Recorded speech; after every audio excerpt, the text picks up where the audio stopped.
You're listening to the Kirkintilloch Herald, a Q&A review recording service podcast, brought to you by our team of volunteers currently recording from their homes across Scotland. Whether you're listening via the BWBF online players, the telephone app, or our brand new Alexa skill, please phone us on 0141 772 3976 to feedback on what you want us to provide and improve upon. Please also join your family and friends in being our audio ambassadors and share our Facebook, Twitter and Instagram all at Q&A Review. That's at symbol CUEANDREVIEW.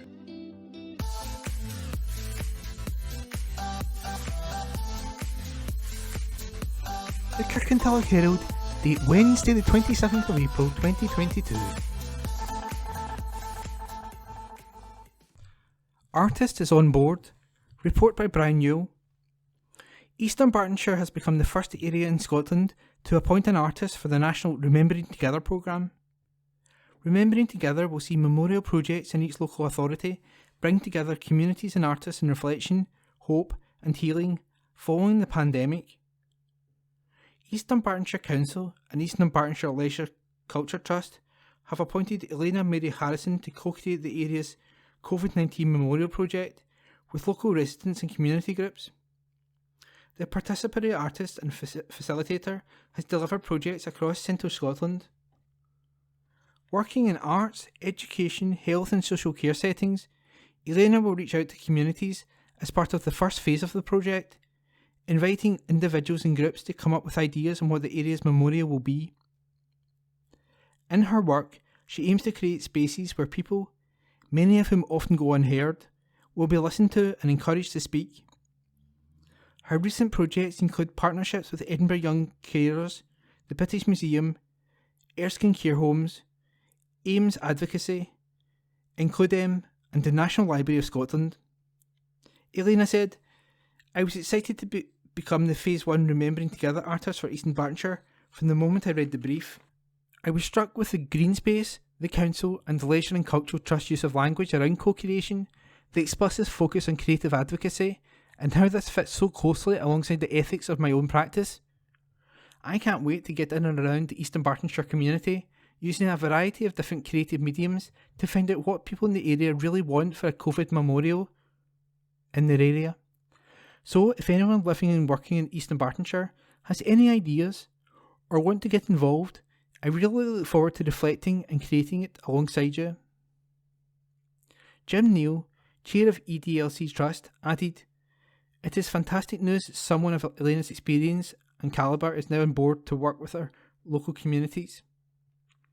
Together, they will begin the process of creating our area's memorial to all those who lost their lives or experienced change as a result of the pandemic.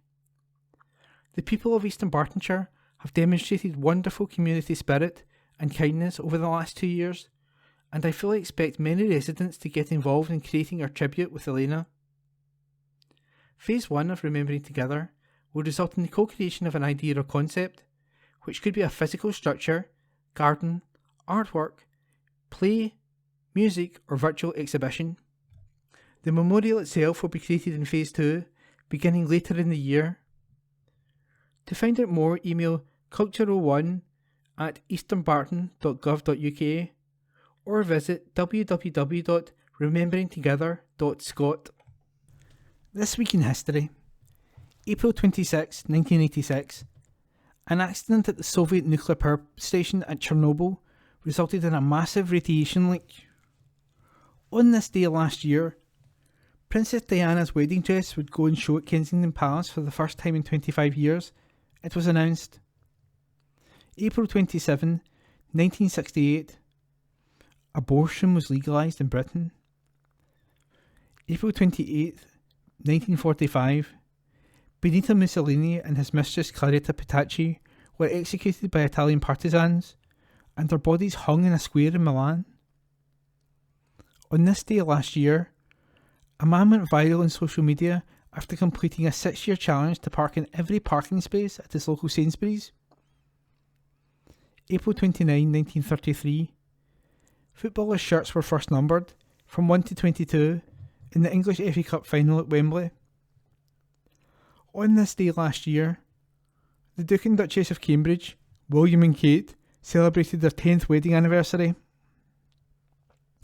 April 30th, 1993, tennis player Monica Seles was stabbed by an obsessed fan during a quarter-final match of the 1993 Citizen Cup in Hamburg, Germany. May 1st, 1968, Legoland Family Park opened at Billund in Denmark. On this day last year, a monster fatberg thought to weigh some 300 tonnes was found to be blocking a sewer beneath Birmingham. Weaving exhibition. Report by Brian Yule. You'll be dying to get to the latest exhibition, which opens at the Old Kirk Museum in Kirkintilloch next month. That was then, but this is now, as a showcase of work from the West of Scotland Guild of Weavers, Spinners and Dyers, which opens on Saturday, May the 14th. The Guild is a group of textile enthusiasts, united through a love of all things fibre, who meet regularly from September to May in the Mulgai Community Education Centre. Jim Neal, Chair of East Dunbartonshire Leisure and Cultural Trust, said, "This will be a very popular exhibition at the Old Kirk Museum, and I hope I'm not spinning you a tall tale when I say you'll need to wave your way through the crowds for a chance to see it." Employing a variety of materials and skill sets, the Guild's exhibition provides a showcase for members' work, both past and present, and I would encourage people to come along and appreciate the works and show for themselves. Members range from the absolute beginner to those with many years of experience behind them, but even the most experienced had a starting point. Riel Noir, President of the West of Scotland Guild of Weavers, Spinners and Dyers, said, "In this exhibition, it is refreshing to observe the makers' initial engagement with their chosen crafts and observe how the work has developed to create its own unique visual language. Starting something new can be rather daunting, and we do hope that the inclusion of members' initial results when working with yarn might inspire our visitors as they follow the exhibiting members' journeys from then to now." That was then, but this is now. We'll run at the Old Kirk Museum until Thursday, June the 23rd. For more information, call the gallery on 0141 777 3013 or visit www.edlc.co.uk. The Guild usually meets on the second Saturday of each month during the season. A programme of talks and workshops are hosted with visiting tutors and others, with specialists from within the membership itself. Visitors and new members are always welcome. For more information, visit www.weave-spin-dye-glasgow.org.uk. Targeting leaders. A waterside man is seeking election in the Bearsden South Ward next month so he can stand directly against East Dunbartonshire Council's joint leaders Vaughan Moody and Andrew Polson. Duncan Malcolm is standing on May the 5th as an independent after believing it was time to either put up or shut up.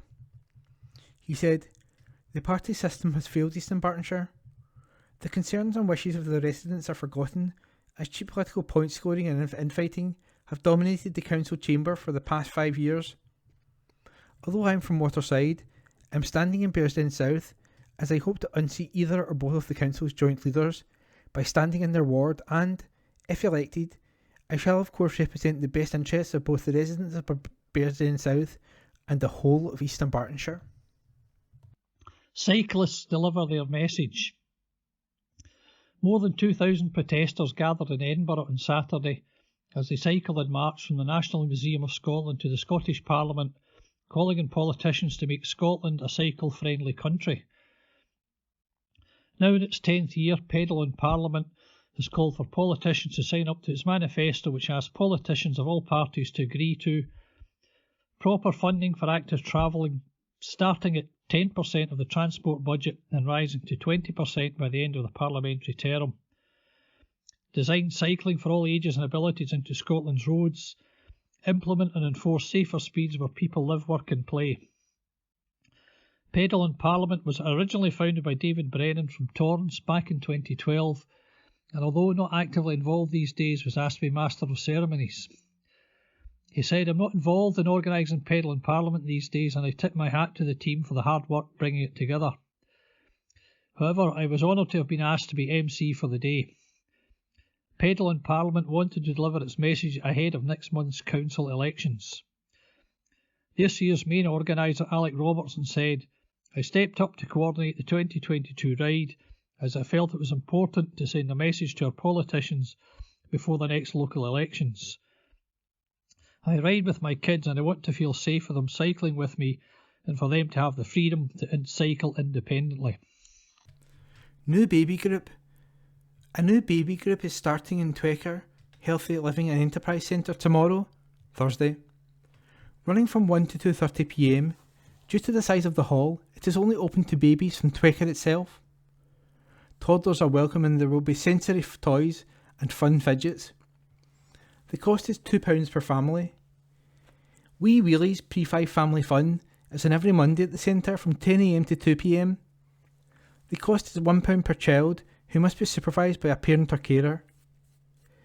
Big balance lessons take place at 1 p.m. for ages 2 to 5 and up. Meanwhile, the centre is currently organising a Twecker Beach Day on June the 4th and 5th to mark the Queen's Platinum Jubilee. More details of the 2 days of activities will follow at www.facebook.com/TweckerHLEC. SPT spent £2 million in ED. Report by Brian Newell. Strathclyde Partnership for Transport, SPT, has invested more than £2 million in East Dunbartonshire in the past 5 years, a new report has revealed. The report, SPT Delivering for East Dunbartonshire, shows £1.7 million worth of capital funding was awarded to support sustainable transport projects in the area between 2017 and 2021. Almost £500,000 worth of additional money was also awarded to East Dunbartonshire Council in 2021-22 to support their delivery. Since 2017, SPT has provided nearly £1.7 million in support of active travel developments as part of the Walking and Cycling Off-Road Network Improvements project. This funding has helped the council deliver several key projects, including Westerway Active Travel Route, Kirkintilloch Town Centre Sustainable Transport Improvements, and Glens Hub. The Westerway has seen an old section of the Westerhill Road converted into a new traffic-free travel corridor for walking, cycling and wheeling.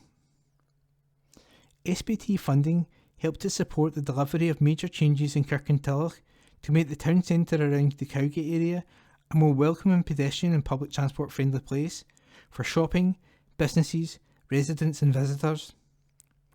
The Lenzie Station Improvement Project delivered enhancements to the station car park and Lenzie Cross area, creating a more pedestrian and cycle-friendly environment.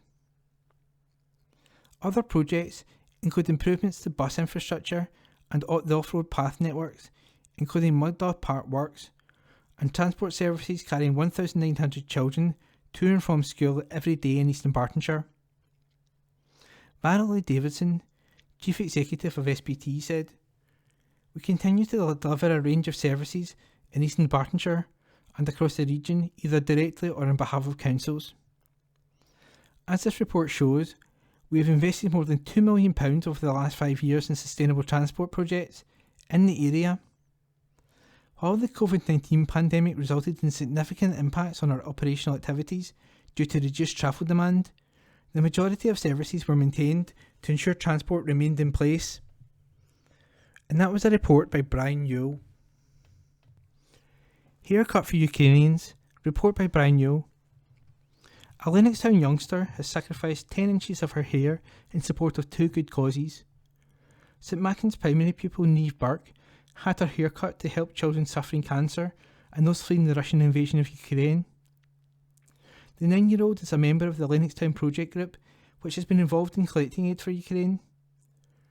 The first load of aid Niamh helped to collect was donated to the Cloybank Outdoor Centre in Banknock and has been sent to the Ukraine/Polish border. She then went to visit Cloybank with her mum Colleen, and they got speaking to the owner, John Penman. He told them about his journey to Eastern Europe to provide aid to the refugees and his plans for a return trip. After going home, Niamh wondered what she could do to help and hit upon the idea of using her hair to raise money. 10 inches of her hair were cut off by Lynette Gallagher Barr at Lennoxtown's Vanity Hair and Beauty earlier this month. This follows in the footsteps of her older sister Brooklyn, who sacrificed 14 inches of her hair back in 2016, which was subsequently donated to the Little Princess Trust. Neve's hair will also be sent to the charity, which provides real hair wigs, free of charge, to children and young people who have lost their own hair through cancer. In addition, through her efforts she raised £1,000 in sponsorship and was back at Cloybank to surprise John with the cheque. John told Neve he would use the money to buy food in his next trip to Poland for delivery to refugee camps on the Ukraine border. Colleen said, "John had no idea Neve had done this, and she raised such a fabulous total going around with her sponsor sheet. I'm very proud of her. I want to thank everyone who gave Neve their support in aid of the Little Princess Trust and the Ukrainian refugees." John is currently in Poland, having driven all the way to Wrocław with the delivery of aid, food and toys for those most in need.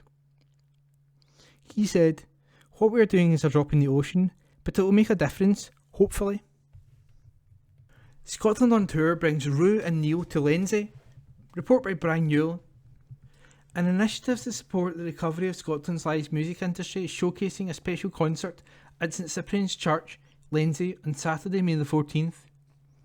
Rue Geddes and Neil Sutcliffe are Glasgow-based artists who create original music for violin and accordion, inspired by people in landscapes and in ways in which music can evoke a sense of place and community. The classical folk and jazz duo will present an evening of musical frolicking fun and reflection on what home is and how it might sound. Rue said, "We're really looking forward to this special date in our tour, where we'll be playing music from our debut album Homelands, featuring new music composed over the last 5 years. It will be fantastic to play in such a beautiful venue, and somewhere that is not usually part of the typical touring circuit.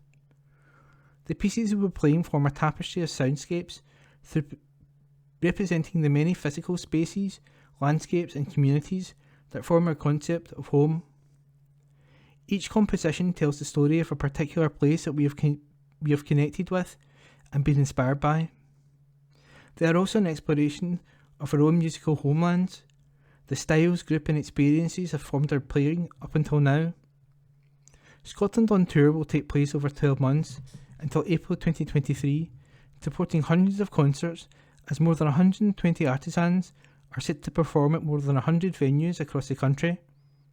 St Cyprian's hope to be able to confirm more Scotland on Tour dates in the coming months, including Aaron Hawthorne next January, who will play the organ in accompaniment to silent movies.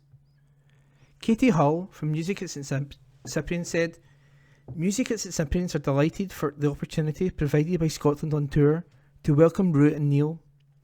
The importance of concerts and the value of an audience experience have been highlighted by the pandemic. There really is no substitute for live performances in front of an audience." The project, which has been created and managed by Active Events, was made possible by £750,000 of Scottish Government backing. Tickets for Rue and Neil and a raft of other shows are on sale at www.scotlandontour.com. JOM marks 30 years. Report by Brian Newell.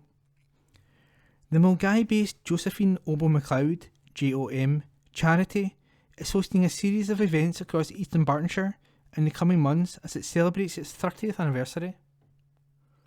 The Jubilee Afro-Celtic Art and Mental Health project, Mental on the Go, supported by the National Lottery Community Fund, will feature Afro-Celtic art, wellbeing and mental health exhibitions and workshops.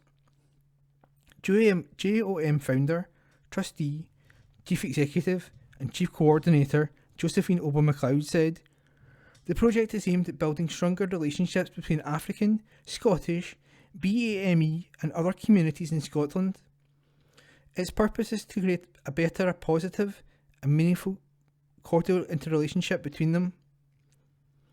The workshops, activities and exhibitions are projected to give participants something discerning special that allows them to interact with others and thereby alleviating isolation, loneliness, depression and other mental health and well-being challenges that were especially brought on by the pandemic's lockdowns and restrictions. I must say special thanks to the National Lottery players and supporters for enabling these events to take place. The programme of events kick off this week and run until October in Kirkintilloch, Mulgai and Twecker. Saturday, April the 30th, 11am to 1pm, Regent Centre, Kirkintilloch, Children's Mental Health Awareness Day / Autism Day, workshop and exhibitions by artists Josephine Ober-McLeod's Joffrey Art and Design, Vanessa Fletcher and other volunteers. Sunday, May the 15th, 1 till 4pm, Twecker Healthy Living and Enterprise Centre, Twecker Family Fun Fair, art demonstrations on well-being through art by Chief Amu, George Ford and others, face painting, African and Scottish food, music, fun fair, expert mental health tips.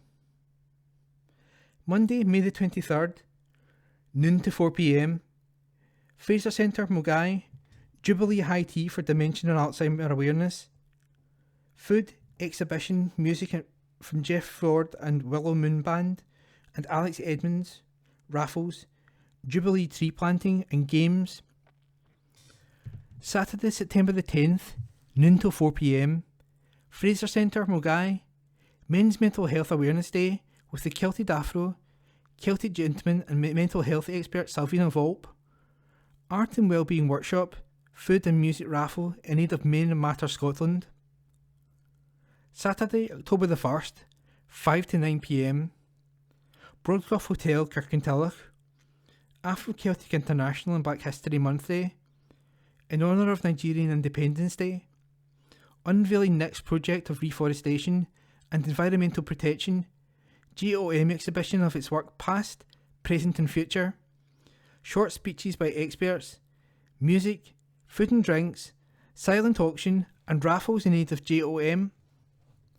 For more information, visit www.gomcharity.com or www.facebook.com/GOM-charity-1AC-IO-12375-8822360310. To mark World Mental Health Awareness, the Twecker ladies are exploring the art of tie and dye, African and Celtic symbols, and sayings and proverbs to create pieces for the piece to the World Creative Art Exhibition at Mulgai and Kirkintilloch Libraries. 60 First Glasgow Workers Vote for Strike Action by Brian Yule. Unite the Union has confirmed dozens of workers employed by First Glasgow have voted overwhelmingly to strike in a dispute over pay. The 60 First Glasgow workers, including bus cleaners and shunters, voted by 96% in support of strike action in a ballot turnout of 87%. Two periods of a 48-hour strike action will now take place on May 4th and May 5th and May 18th to 19th. The dispute centres on a 2-year pay deal which would take some workers to £9.48 per hour, backdated to August 2021 to April 2022, 2 pence below the adult minimum wage from April 22 of £9.50 per hour. The insulting pay offer comes as the broader measure of inflation which reflects the true cost of living stands at a 30-year high of 9%. According to the latest annual report, the First Glasgow companies involved in the dispute returned a combined profit totalling £12.6 million. Unite General Secretary Sharon Graham said, quote, "That first bus had the cheek to offer 2 pence less than the current adult minimum wage is beyond insulting. This is a business with millions in the bank and comes at a time of rapidly rising living costs. I am proud Unite members have rejected the proposal overwhelmingly. First Glasgow would be wise to heed this overwhelming mandate for strike action and get round the table with a serious offer. Our members have the full support of Unite in their fight for better pay." End quote. Duncan Cameron, Managing Director of First Bus Scotland, responded, quote, "We have been notified by Unite of the outcome of a consultative ballot on industrial action with fleet and facility support members in First Glasgow. We are in negotiations with union representatives and constructive dialogue will continue as part of that process. I can confirm all first bus employees meet current national minimum wage rates. Since March 2020, passenger numbers have fallen by nearly a third and have still not fully recovered. As a business, we want to reward and recognise our team members, but we have to balance that against rising operational costs we are currently experiencing." End quote. Article by Brian Yule. Author visits library. I Write welcomed an audience back to the Mitchell Library after 3 years away to hear Booker Prize winner Douglas Stewart talk about his latest novel, Young Mungo. Ahead of the main book festival, which runs from May 6th to May 22nd, the sellout event, which was sponsored by the Open University in Scotland, saw the Shuggie Bain author in conversation with Louise Welsh, a fellow Glasgow novelist and professor of creative writing at the University of Glasgow. I Write programmer Bob McDivitt said, quote, "It was a real thrill to kick off I Write with the authors of two of my favourite books of 2022, Young Mungo and The Second Cut. I can't wait to welcome more enthusiastic Glasgow audiences back to the festival in May." End quote. The full programme and tickets are available at www.glasgowlife.org.uk/arts, music and cultural venues/I Write. Concern about reporting bullies. An East Dunbartonshire parent has expressed serious concern about the way the council is handling the reporting of bullying in schools. The parent, who has requested anonymity, believes East Dunbartonshire Council is not doing enough to comply with government rules on the reporting of bullying issues and urges other families to ensure their cases are being handled properly. The parent said the council has 44 schools. In 2018-19, they recorded 125 bullying incidents. This works out at 2.84 incidents per school year per school, or a maximum of 0.72% of children, being based on the assumption that every child was bullied only once, which we know is unlikely. In 2019-20, they recorded 94 bullying incidents. This works out at 2.13 incidents per school in this year, or a maximum of 0.54% of pupils being bullied. This was a shorter year, with school ending on March the 24th due to COVID. It did not reopen after the Easter break. In 2020-21, they recorded 55 bullying incidents. This works out at 1.25 incidents per school in this year, or a maximum of 0.31% of pupils being bullied. This was a shorter year in that all schools shut on January the 6th, 2021 due to COVID. Younger children returned on February 22nd and the older ones on March the 15th, so the interruption was less than the previous year. The parent says it took 2 years to obtain a copy of their child's education records and that they showed no incidents of bullying had been properly recorded. A complaint was partially upheld by the council, which admitted it had not recorded the issues in the new Bullying and Equalities module, which had been introduced by the government. But as teachers have been given full training on this, the parent refuses to accept this explanation. The parent then lodged Freedom of Information Act requests with all 32 Scottish councils, which showed there may be a widespread problem with the reporting of incidents in schools, and the Scottish Government has committed to investigate how well its guidance is being implemented. The parent added, "My advice to parents is to ensure that bullying is recorded properly, and if things are not sorted, get a copy of your child's record to be sure it has been recorded and actioned properly." The Council's Deputy Chief Executive, Anne Davey, responded, "The Council takes all allegations of bullying seriously, and schools take appropriate action to investigate and plan resolution for our young people as required." Let's talk, the Kirkintilloch Herald letters page. Please send your letters via email to kirkyherald@jnscotland.co.uk. PM Boris Johnson is widely seen as doing a good job. Sir, I replied to 3 letters in last week's paper. Like David Curry, I was keen to see how the £365 million per week £19 billion per year, NHS infusion from Brexit would pan out. I didn't vote for Brexit. In 2016, the UK spent £134 billion in the NHS. This number increased annually to £148 billion in 2019, jumped to £190 billion during COVID, and from this year will be around £170 billion, £36 billion higher than 2016, and more than £500 million per week more than before Brexit. In other words, £135 million more than promised. In reply to Alex Orr's list of Prime Ministers who were replaced during a war, this mostly happened because it was not going well under their leadership. Boris Johnson is widely regarded as doing a good job, not least by Zelensky, who regards him in the UK as his best ally. Until the Ukraine war started, like others, I thought he should resign if the police charged him. The real reason for the resignation hysteria is fear that if he's associated with a successful outcome in Ukraine, energy pricing and strategy, levelling up, and Rwanda, he'll win another election and his most vocal critics, Sturgeon and Starmer, will be out of a job. Partygate events happened 2 years ago, were exposed just before Christmas. The police investigation has already finished and people, including the Prime Minister, are paying fines.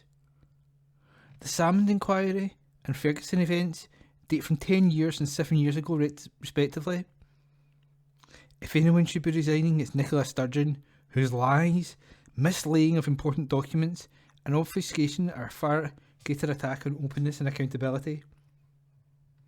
And lastly, Otto Inglis compared how the senior UK politicians can get plum jobs of global significance.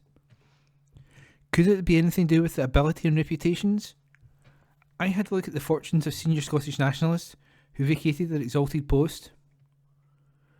Alex Salmond started a ragtag party called Alba and, until recently, was in the pay of RT, the Russian propaganda channel.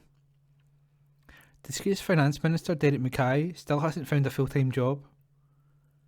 Former Presiding Officer Tricia Marwick makes £32,000 as part-time chair of NHS 5 and recently took a break from sorting out a waiting list to challenge a St Andrews University student who had the temerity to write an article called Ochai the Nu and Au revoir, which brilliantly lampooned Scotland.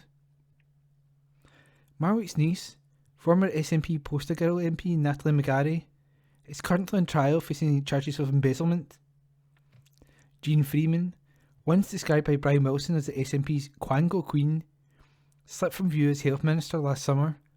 Well, actually she slipped from view well before that, to become Glasgow University's Ambassador for Community Engagement, Public Health and Innovation, whatever that is. Former SNP Chief Executive and Education Minister Michael Russell joined her there as part-time Professor of Culture and Governance, whatever that is. If these are an example of the job prospects for former SNP luminaries, no wonder Nicola Sturgeon is clinging on to the fib that she will hold a referendum by the end of 2023. Yours etc., Alan Sutherland, address supplied.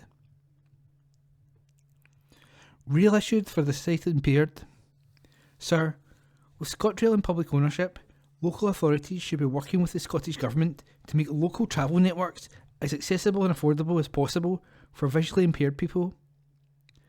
From difficulties in seeing ticket machines or platform numbers, to being unable to navigate safely around a station without a guide, travelling by train alone can often be extremely challenging and feel daunting for many people with sight loss.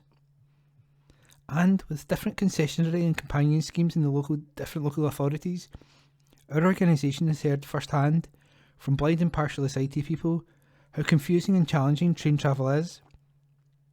That's why Sight Scotland and Sight Scotland veterans have launched a petition calling for a new national policy in Scotland for rail travel for holders of a national Scotland concessionary travel for blind persons card and their travel companions, like that of the free bus scheme. Travelling with a companion, with their vital support, can make a real difference for visually impaired people. Please sign our petition at www.change.org/p/free-rail-travel-for-blind partially, sighted, people, there, companions, in, Scotland. Yours, etc., Craig Spalding, Cite Scotland and Cite Scotland veterans. Scale of child abuse revealed by NSPCC. Report by Julie Curry. The NSPCC helpline made 897 referrals about child abuse and neglect to agencies in Scotland last year, an average of 2 a day. The most common reason to escalate the concerns in Scotland was neglect, with 272 referrals being made for this concern. Staff also referred 257 cases because of physical abuse, 177 for emotional abuse, 176 for sexual abuse, and 15 for sexual abuse online. Across the UK last year, the helpline made 22,983 referrals to agencies about children thought to be experiencing abuse and neglect, an average of 63 children a day. The NSPCC helpline received contacts from the public and professionals who have safeguarding fears about a child. The charity will refer those on to statutory agencies when serious enough to do so, while offering advice and assistance in all cases. The NSPCC has released analysis that shows the scale of the issue, estimating that 500,000 children a year suffer abuse in the UK. That means 7 children in a classroom experience abuse before they turn 18. This comes as the NSPCC launches its Childhood Day, its flagship day of fundraising and action, which brings people together to protect children. Whether it's by funding, donating, volunteering at a collection, or taking action, the NSPCC is asking people to play their part on June the 10th to help keep children safe from abuse. Caroline Renton, NSPCC Scotland Support Fundraising Manager, said, "We're encouraging people in local communities across Scotland to get involved and have fun this Childhood Day. Whether you hold your own play-themed fundraising event or sign up to volunteer at one of our Childhood Day street collections across the country, every pound you raise will help to keep the children safe." To find out more or sign up, visit www.nspcc.org.uk. In the meantime, the NSPCC is urging anyone with concerns about a child to contact the NSPCC helpline to speak to one of the charity's professionals. People can call on 0808 800 5000. That's 0808 800 5000. Email help@nspcc.org.uk or fill in the online form at www.nspcc.org.uk. Loopholes closed in hunting legislation. An inquiry has been launched to consider new legislation to protect foxes, hares and other wild animals from being hunted by packs of dogs. The Hunting with Dogs Scotland Bill replaces existing legislation in this area and aims to make the law easier to understand and to enforce, and to close loopholes. The legislation makes it an offence to hunt a wild mammal using a dog in Scotland, except in limited specified circumstances, such as to prevent the spread of disease or serious damage to livestock, timber or crops, or to protect human health, and if certain conditions are met, such as no limits in the number of dogs that can be used. The bill also bans trail hunting, when a dog is used to find and follow an animal-based scent, which can pose a risk to wild animals. The Rural Affairs, Islands and Natural Environmental Committee has launched a survey to let the public have a say, which closes on Friday, May the 13th.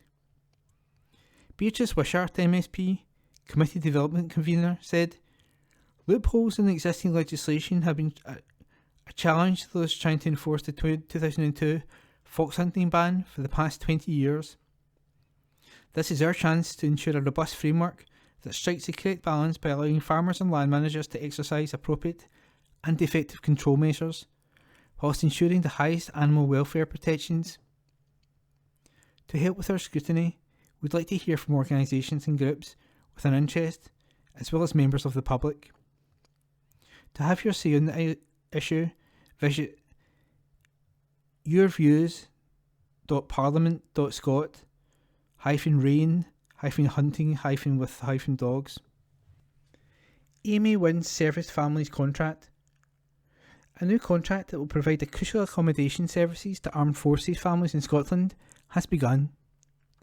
It is among 5 contracts awarded last June by the Defence Infrastructure Organisation, DIO, to provide a new national call centre and enhanced maintenance and repair services to military homes across the UK.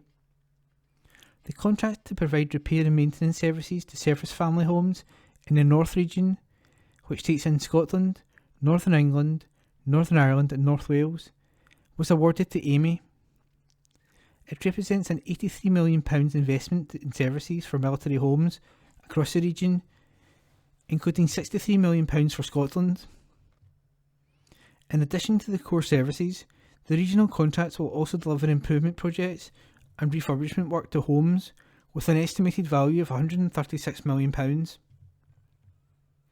Part of the Ministry of Defence £3 billion Future Defence Infrastructure Services FDIS programme, it will provide a step change in how housing services are delivered to military families. The new contracts offer incentives to suppliers to ensure families come first. This includes providing first-time fixes and quicker response times for repairs. Pinnacle Group Limited will operate the National Service Centre, the single contact point for service families. Air Commodore James Savage, DIO Head of Accommodation, said, "Our armed forces and their families have no choice where they serve and how frequently they'll move, so it's vital we ensure their homes are of the right quality. Their needs must be at the heart of what we do." Go the Full Hog for the 40th in May by Julie Curry, reporter. Hedgehog Awareness Week runs from May the 1st to May the 7th, and everyone in Scotland has been invited to take part in this special celebration year. Organised by the British Hedgehog Preservation Society, this year's event also marks the Society's 40th birthday. Major Adrian Coles, MBE, who became nationally known as Major Hedgehog, founded the BHPS in 1982. It all began when Adrian found a hedgehog in a cattle grid on his land. He rescued it using a saucepan, and then realised if there hadn't been a major in hand with kitchen utensils, the hedgehog would never have survived. He used his position as a county councillor at the time to get his local council to install escape ramps in all its grids. The resulting publicity was so vast that he realised there was a great appetite to help the humble hedgehog in the UK, and so the society was founded. The Major was instrumental in giving the hedgehog the high profile that it now enjoys, and the charity continues to work tirelessly to improve awareness of the plight of our prickly wee friends. To celebrate the milestone, Scots have been asked to grant hedgehog birthday wishes during the Awareness Week in May. Faye Vass, the Society's chief executive, said, "Hedgehogs are struggling and mostly that's due to human activity. Small actions can help a great deal. A little effort from each of us can make life a lot easier for hedgehogs.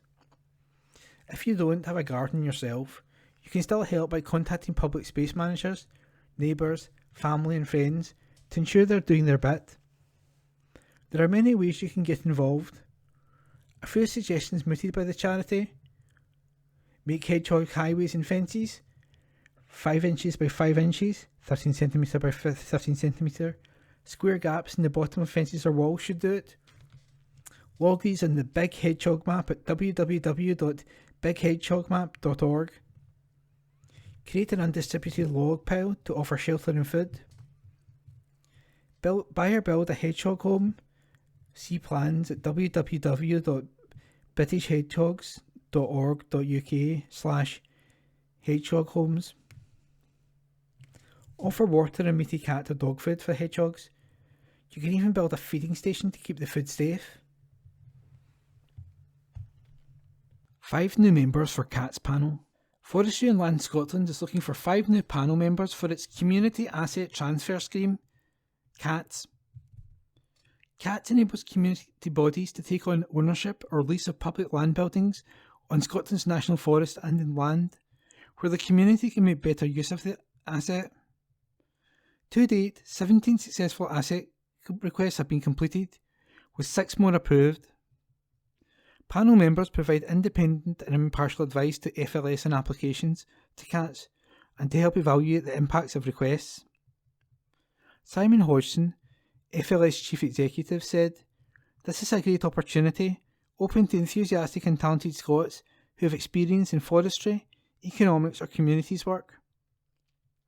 Requests for applications via CV and covering letter should be submitted to fls.communities@forestryandland.gov.scot. District News, General. Cladding ban. Legislation to improve fire safety and boost Scotland's net zero ambitions has been laid out before the Scottish Parliament. Under the legislation, developers will be banned from using combustible cladding on high-rise buildings. Since 2005, new cladding systems on high-rise blocks of flats have either had to use non-combustible materials or pass a large-scale fire test.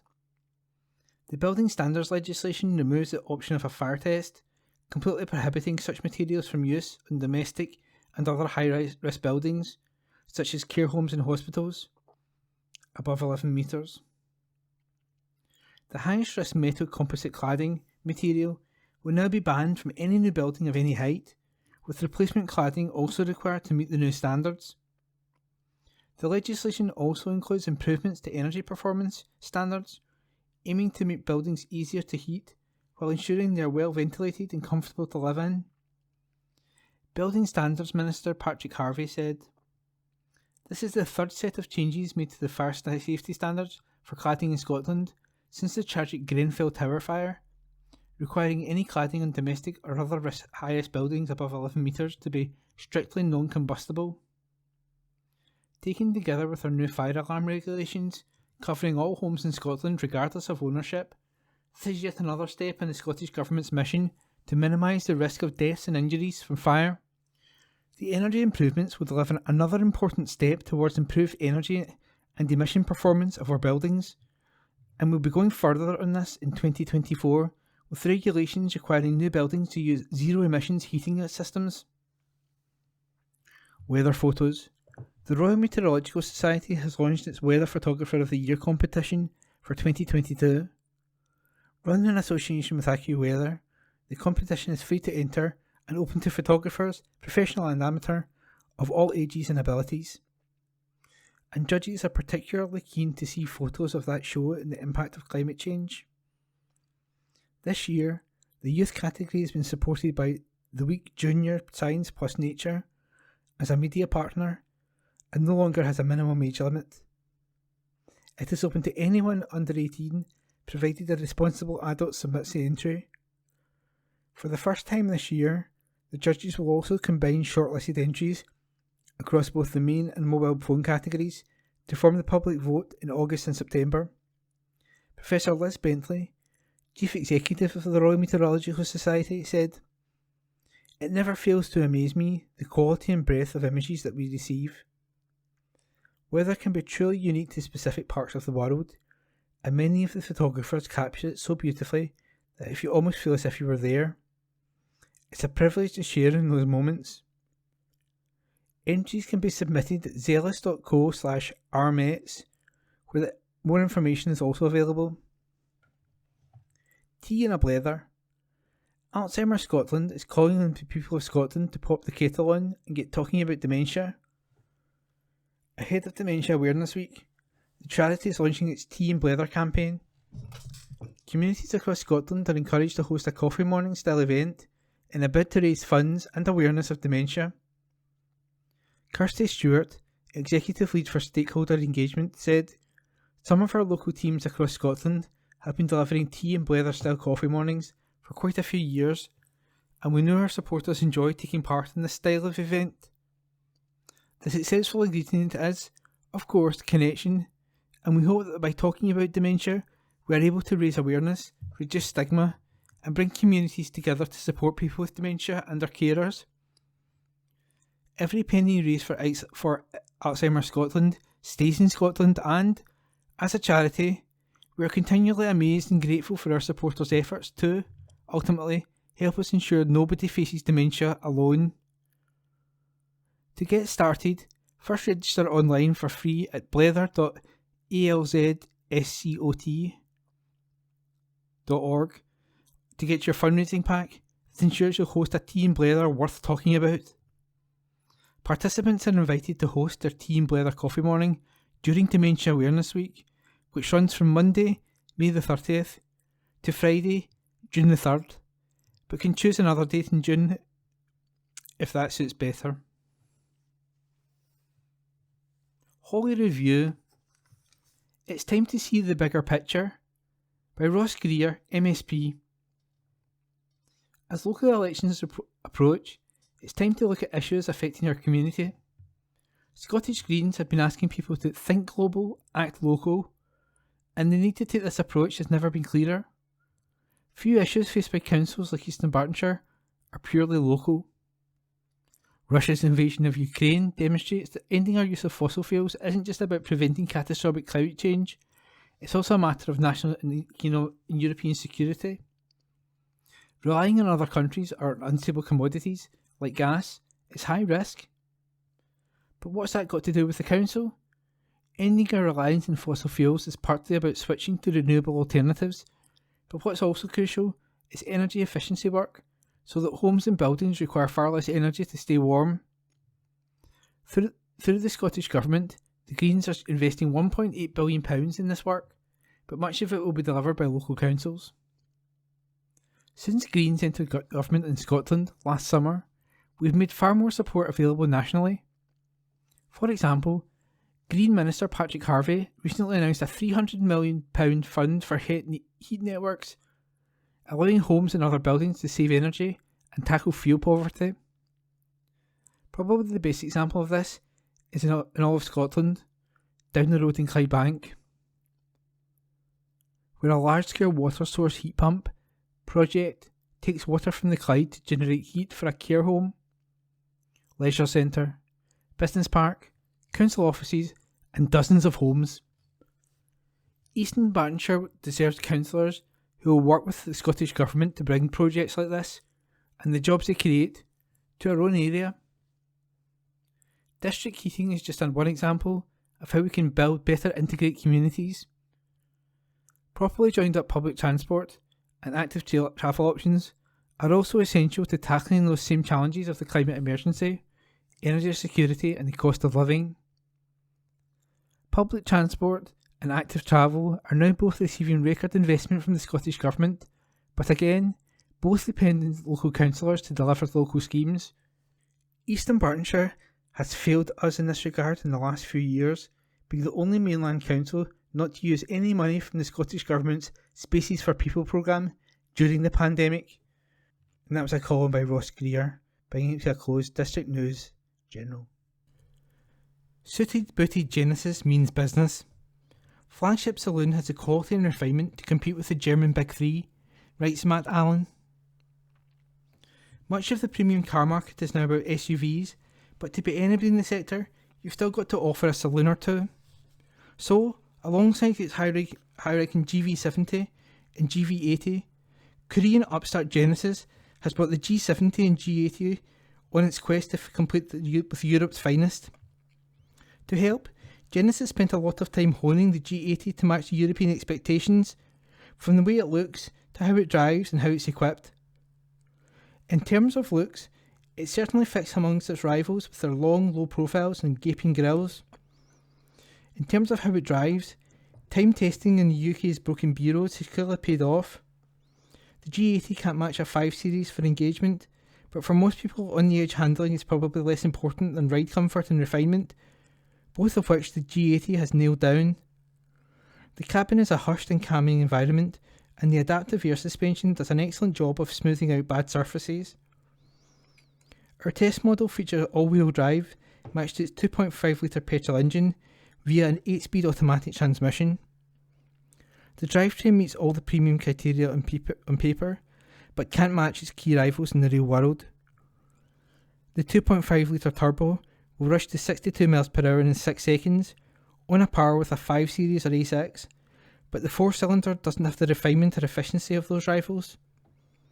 An all-electric version is due later this year, offering hope of a drivetrain to match its otherwise smooth demeanour. A smooth, silent electric drivetrain would certainly be more in keeping with G80's interior ambience. The fit and finish around the cabin is impeccable, and material choice is as good as anything in the segment. Space is generous too, especially for those in the rear who, spec dependent, enjoy electrically adjustable heated and cooled seats, dual infotainment screens, and their own climate control zone. But those in the front aren't shortchanged either, and there's enough room and adjustment for drivers of all shapes and sizes to get comfortable. One of Genesis's ambitions is to simplify car buying by offering only limited trims and options. In fact, there are only 2 trim lines and 4 individual options: 20-inch alloys, a panoramic sunroof, Lexicon sound system, and a spare wheel. Everything else is contained in 3 main packs: Innovation, Comfort and Executive, plus a Napa leather pack. These bring everything from massaging and ventilated seats to soft closed doors, rear entertainment screens, semi-autonomous lane changing and adaptive LED headlights. Our test car, base price £47,950, was spec'd with every option, taking it to £61,340. As with other Genesis, that means you get the top grade spec for significantly less than the price of a German rival without sacrificing quality. And that's the G80's strength. In all but a couple of areas, it's a match for its rivals, and in terms of spec and convenience, it stands out. For those interested in value rather than badge cachet, that could be enough to swing the deal. The car, in fact: Genesis G80 Luxury. Price £47,950, £61,340 as tested. Engine: 2.5 litre 4-cylinder turbo petrol. Power: 300 bhp. Torque: 311 pound-feet. Transmission: 8-speed automatic all-wheel drive. Top speed 155 mph. 0 to 62 mph, 6 seconds. Economy 30.4 to 31.2 mpg. CO2 emissions 205 to 210 grams per kilometre. Skoda. Comfort Kodiaq bears closer inspection. Skoda's large SUV offers family more space, writes Rob Ochterlony. Anyone with any interest in the natural world will know that a Kodiaq is, to put it succinctly, a ruddy great bear. There's also another one around, with considerably less fur and less likely to bite you in the bum. Skoda, who have had something for a penchant for exotic animals in the past, remember Yeti, have updated their own Kodiaq, and it's a car that bears close scrutiny. Its natural habitat will be the highways and byways of our ailing road network, but there is also a 4x4 trim, which makes it quite adept at heading for the Bondukes, as well as being a decent tow car if you have a caravan to toddle along to the countryside with. Under scrutiny, here is a 2-wheel drive SEL version, in which we stuck to normal roads and racked up a few miles in the comfort of its commodious cabin. It's the Czech firm's largest SUV, and it comes in a variety of trims. And the engine choices vary too, with something for most tastes and needs. It's a step up in size from its Karoq stablemate, so a bit more room and practicality for your money.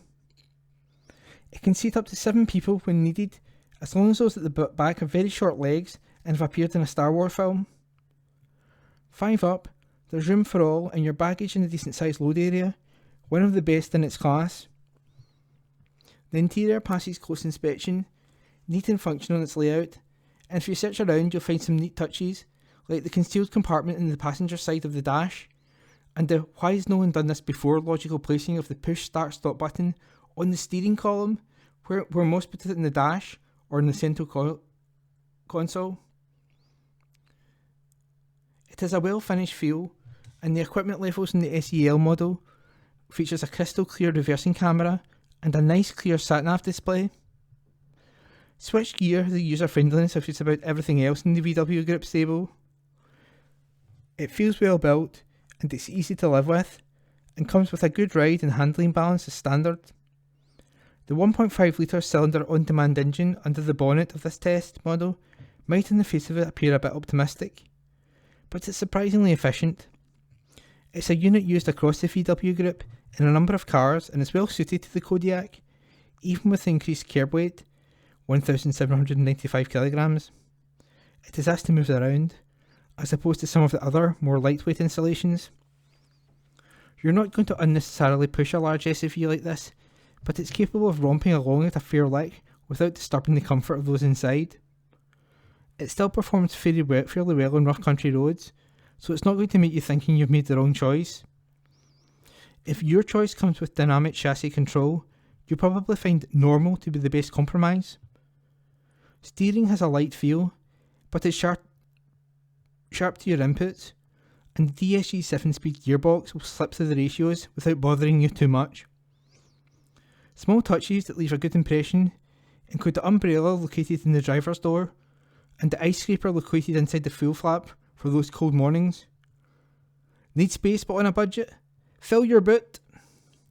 The car, in fact, is Kodiaq SEL. Price £33,730, £36,201 as tested. Engine 1.5 litre 4-cylinder petrol. Power 148 British horsepower. Torque 185 pounds per foot. Transmission 7-speed DSG. Top speed 127 miles per hour. 0 to 62 miles per hour 9.8 seconds. Economy 39.2 mpg. CO2 emissions 164 grams per kilogram. Obituaries. Deaths. Forrest Clarice. Peacefully on April 12, 2022, at the Glasgow Royal Infirmary, beloved wife of Bill, much loved mum of Stephen and Eiley, and mother-in-law of Linda and Tom, an adored gran to Abigail and Rebecca. Funeral service will take place on Wednesday, April 27th, 2022, at Milton of Campsie Parish Church for 1:30 p.m. Thereafter to Daldowie Crematorium for 2:45 p.m. Family flowers only, donations if desired, received on behalf of Alzheimer's Scotland. Gifford, James Ruthven. At home on April 14th, 2022. Ruthven, beloved husband of Ruth and late Ishbel, loving father of Jim, Alan and Christine, much loved granddad and great-granddad. Committal to take place on Wednesday, April 27th, 2022, at Daldowie Crematorium at 11 a.m. and the funeral service thereafter at Lindsay Union Parish Church at 12 noon. Family flowers only, please. McCrae Joe. Peacefully on April 14th, 2022 at Glasgow Royal Infirmary, aged 91. Joe, beloved husband of 68-year-old Isabel, dear dad of John, Richard, David and Alan, and beloved grandpa of David and John. Funeral service will be held at 2:45 p.m. on Friday, April 29th at Daldowie Crematorium, to which all friends and family are invited. Family flowers only, please, or alternatively donations to Macmillan Cancer Support. Stirling, Ray. Peacefully at home, North Bank, Kirkintilloch, on Tuesday, April 12th, 2022. Ray, beloved wife of the late Billy, much loved and loving mum of Peter, Julie, David and Andrew, mother-in-law of Tricia, Eleanor and Fiona, a dearly beloved gran to Jamie, Jack, Grant, Graham, Craig, Fraser, Callum, Theo, Ewan, Alexander, and cherished great-gran to Caleb. Funeral service to take place at St Mary's Parish Church, Kirkintilloch, G66 1JB, on Friday, April 29th, 2022, at 10:30am. Thereafter to Old Isle Cemetery, New Extension, arriving at 11:30am. Family flowers only, please. In Memoriam. Pitcairn, Jim. In loving memory of Jim, died April 28th, 1987. Quote, always in our thoughts. Jim, Margaret, Isabel, David, grandchildren and great-grandchildren. Need help writing your notice? Please call on 0207 023 7930. That's 0207 023 7930. Or email bmd@gpimedia.co.uk. Again, that's bmd@gpimedia.co.uk for some helpful and understanding advice. Planning notices. East Dunbartonshire Council planning notices. The East Dunbartonshire Council, B819 Cross Hill Road between Bishopbriggs and Lindsay, temporary closure, Order 2022. On the 26th of April 2022, the East Dunbartonshire Council made the above-named order under Section 14 brackets 1 of the Road Traffic Regulation Act 1984, as amended, which makes it unlawful for any person to drive or cause or permit to be driven any motor vehicle, brackets with the exception of emergency service vehicles, vehicles engaged in the works, and those vehicles requiring access to properties adjacent to the closed section of road when it is safe and practical to do so, in brackets, on the section of Cross Hill Road between the vehicular access to HMP Low Moss and its junction with Boghead Road, Lindsay, by reason of works being executed on or near this road. The order will operate from 6am on Monday the 9th of May until 6pm on Sunday the 15th of May 2022. Alternative route.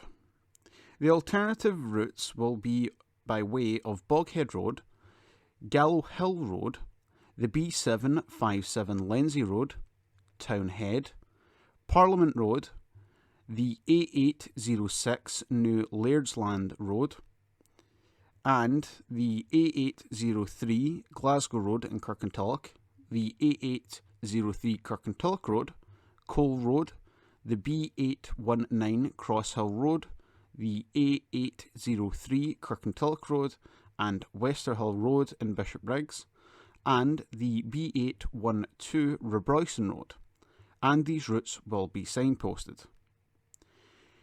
SGD Karen Donnelly, Chief Solicitor and Monitoring Officer, Legal Services, East Dunbartonshire Council Headquarters, 12 Strathkelvin Place, Kirkintilloch, G66 1TJ. Civic Government brackets Scotland Act 1982. Application for grant/renewal of booking office licence. The undernoted have applied for the renewal of a booking office licence in terms of the above Act.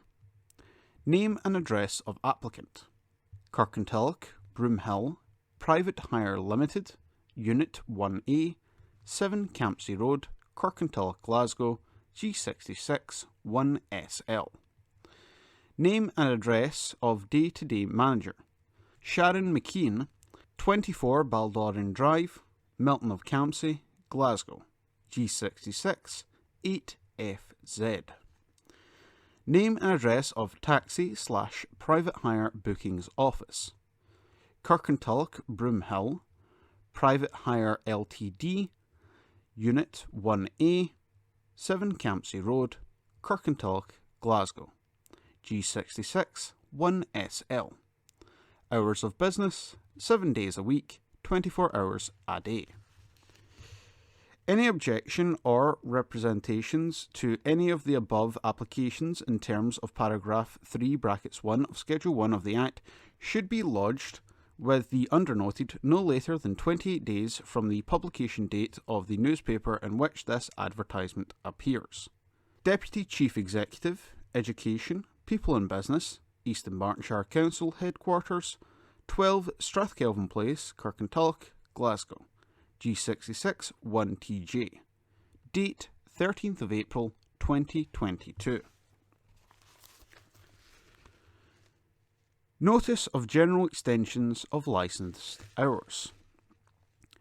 In terms of Section 67 of the Licensing (Scotland) Act 2005, East Dunbartonshire Licensing Board has determined that it is appropriate to grant general extensions of licensed hours for the Platinum Jubilee holiday weekend. The extensions are as follows. Nightclub premises will be allowed open until 3 a.m. on the morning of the 4th of June 2022 and the morning of the 5th of June 2022. Entertainment premises will be allowed to open until 2:30 a.m. on the morning of the 4th of June 2022 and the morning of the 5th of June 2022. Members' clubs will be allowed to open until 2 a.m. on the morning of the 4th of June 2022 and the morning of the 5th of June 2022, and all other on-sales premises will be allowed to open until 2 a.m. on the morning of the 4th of June 2022 and the morning of the 5th of June 2022. This extension will only apply to on-sales and not off-sales of alcohol. There will be no general extensions beyond this, although any applications for extended hours within the general extension will be considered on a case-by-case basis. There is no need for licensees to apply for the general extensions set out above. On-sales premises can utilise these hours by extent they consider appropriate.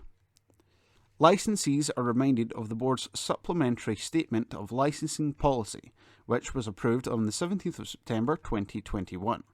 A copy of the supplementary statement can be obtained at www.eastdunbarton.gov.uk/business/statement-licensing-policy.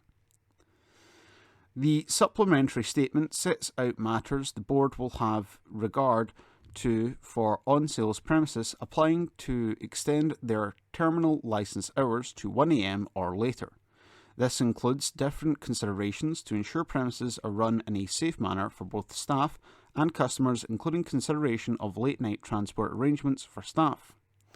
It is required that licensees who intend to make use of the extended hours on the 4th and 5th of June 2022 have regarded the supplementary statement and the issues detailed on it.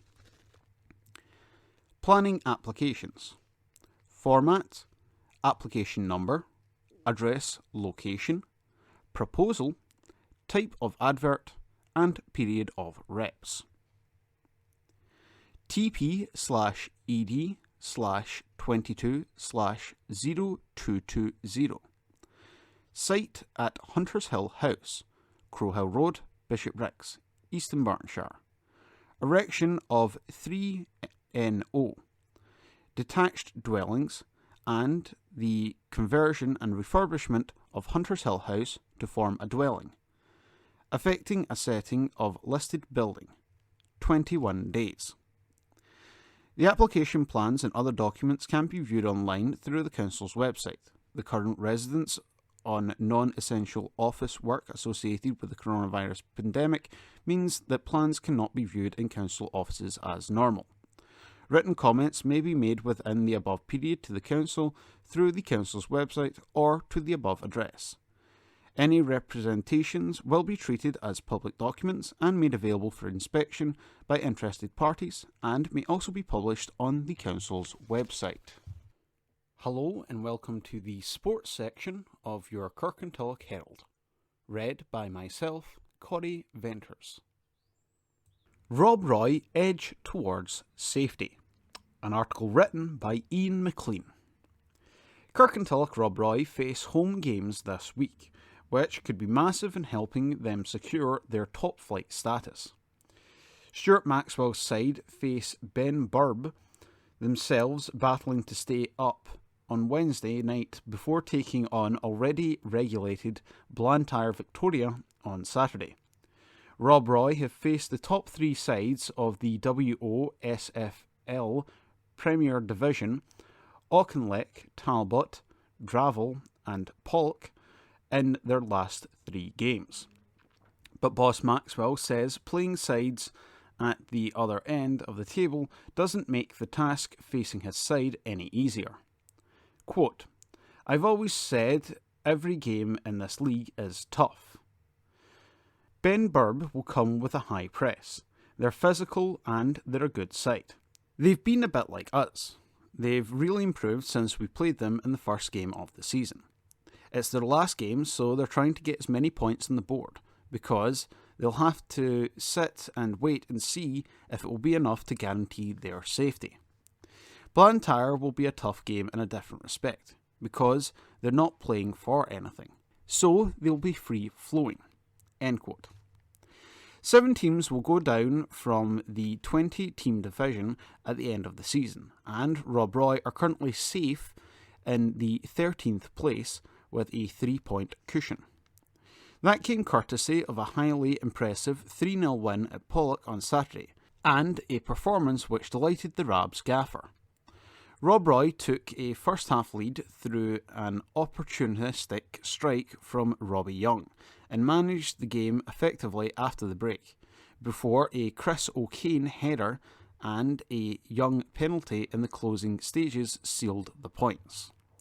Maxwell said, quote, "We were excellent. It was a really good performance and a clean sheet against a good side. We made a decent start and scored at the right time, and were fairly comfortable for the rest of the first half.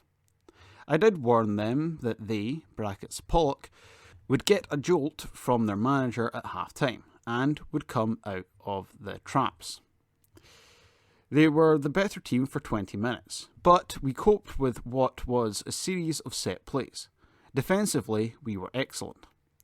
As a team, we defended really well and weathered the storm, and when the game started to open up, and we hit them on the counter, it was a controlled performance." End quote. That article written by Ian McLean. Glens take another title step.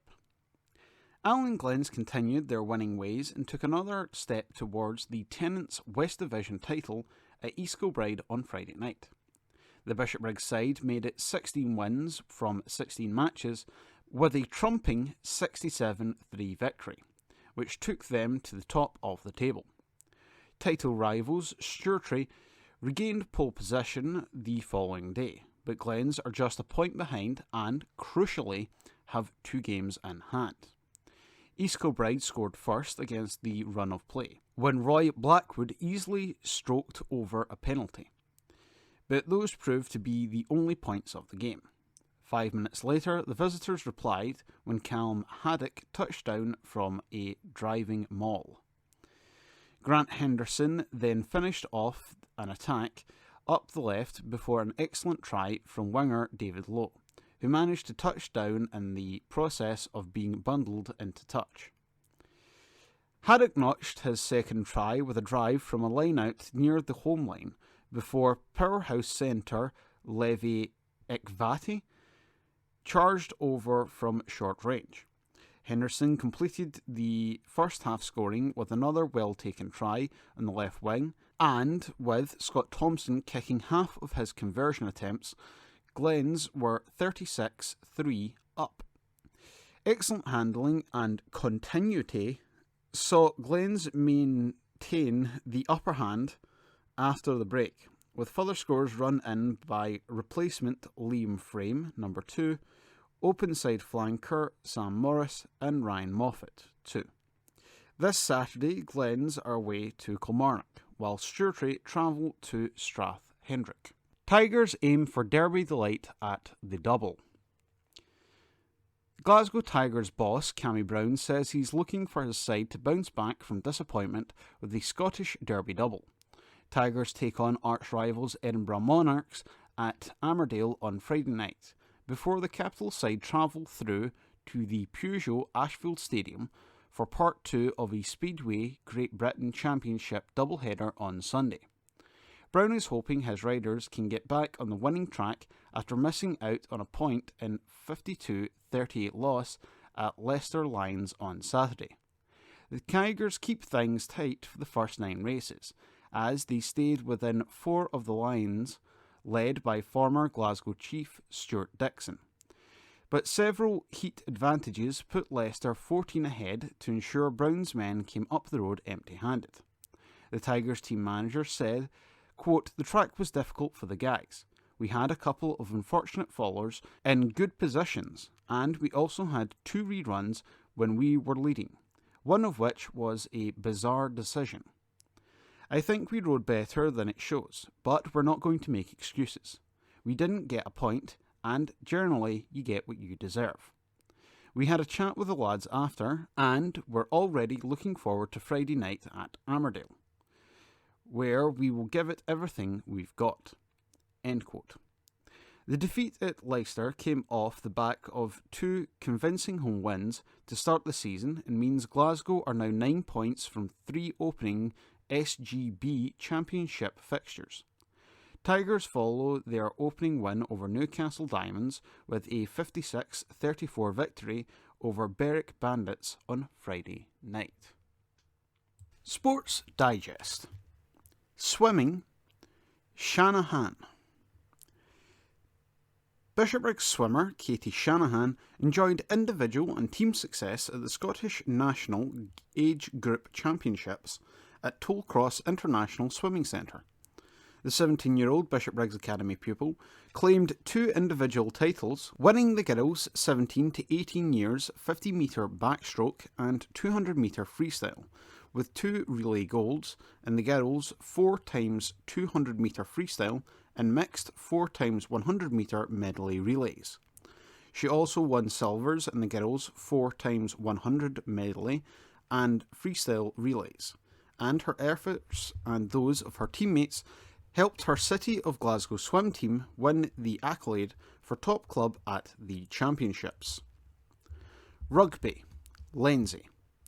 Lenzie Rugby Club were comprehensive 63-15 winners over visitors Cannock in their Tennent's West Division first match at Viewfield on Saturday.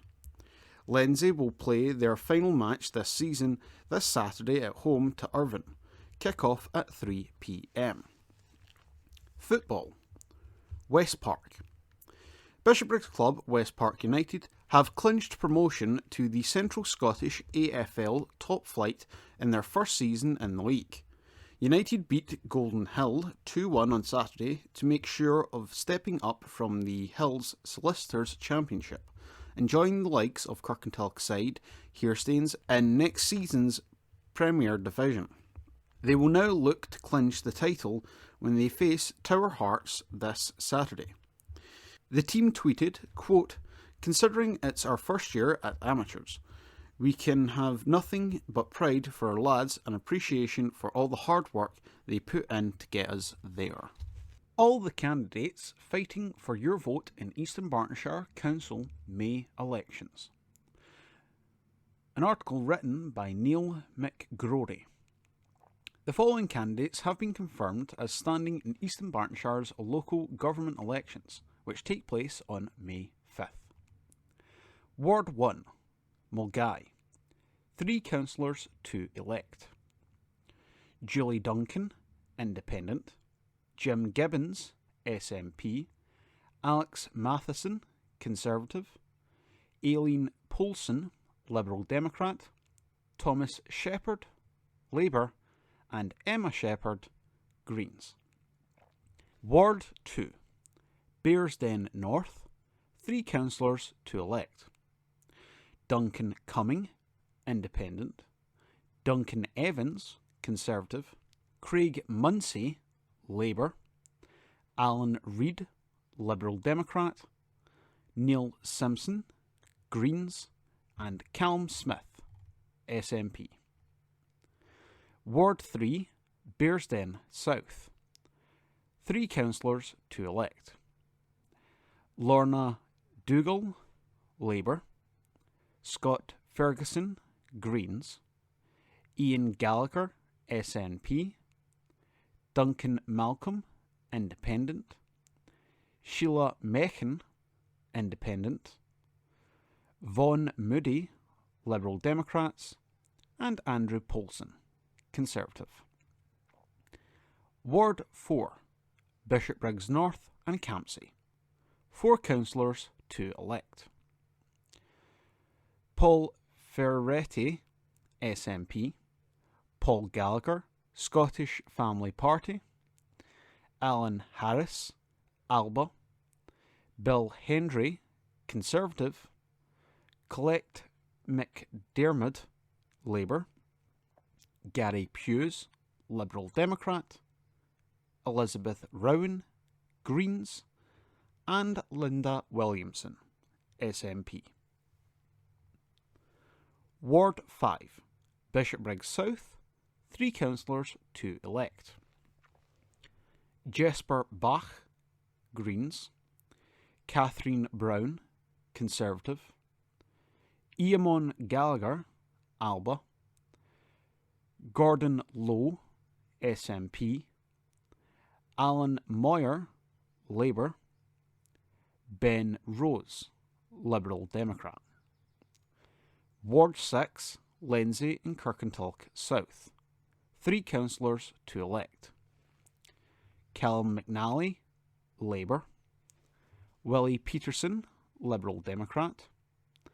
Gillian Renwick, SNP. Caroline Scrimgeour, Greens. Sandra Thornton, Conservative. James Watson, Freedom Alliance. Ward 7, Kirkintilloch East and North and Twecker. 3 councillors to elect. Stuart MacDonald, Labour. Josephine MacLeod, Conservative. Pamela Marshall, SNP. Alan McManus, Freedom Alliance. Susan Murray, Liberal Democrat. That article is written by Neil McGorry.